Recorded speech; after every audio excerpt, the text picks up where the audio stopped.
बंधुओं, भगवत प्रेमी सज्जनों, बाबा गोस्वामी जी ने देखा कि क्या ये वही है, चंदन भी लगाए हुए हैं।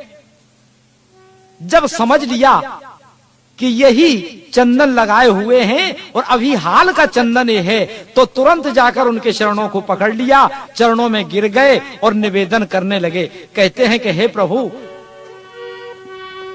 जरा देर ठहरो राम, जरा देर ठहरो राम, तमन्ना यही है, अभी हमने जी भर के देखा नहीं है, अभी हमने जी भर के देखा नहीं है।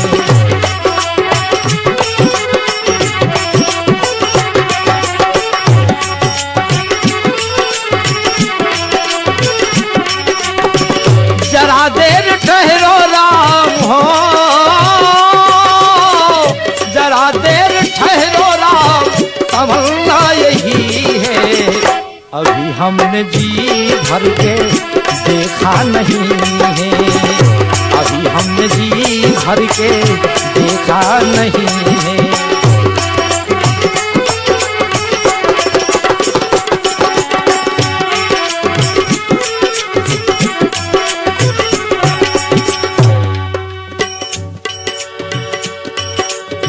जरा देर ठहरो राम, तमन्ना यही है, अभी हमने जी भर के देखा नहीं है, अभी हमने जी भर के देखा नहीं।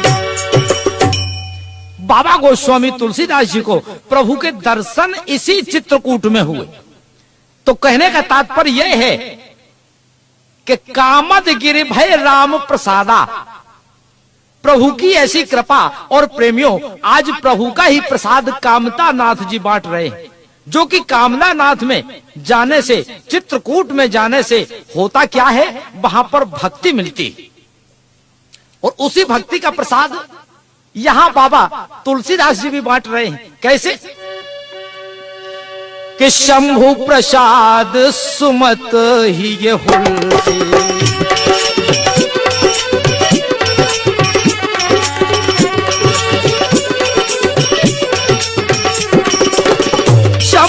प्रसाद सुमत ही हुलसी, शंभु प्रसाद सुमत ही हुलसी, रामचरित मानस कवि तुलसी, रामचरित मानस कवि तुलसी, रामचरित मानस कवि तुलसी।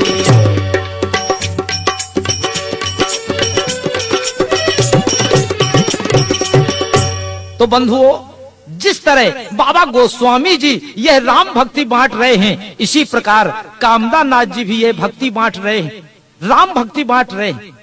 और जो राम की भक्ति को लेने के लिए जाता है, अरे आज तो हम आप जाते हैं परिक्रमा लगाने के लिए, लेकिन परिक्रमा का महत्व नहीं समझते।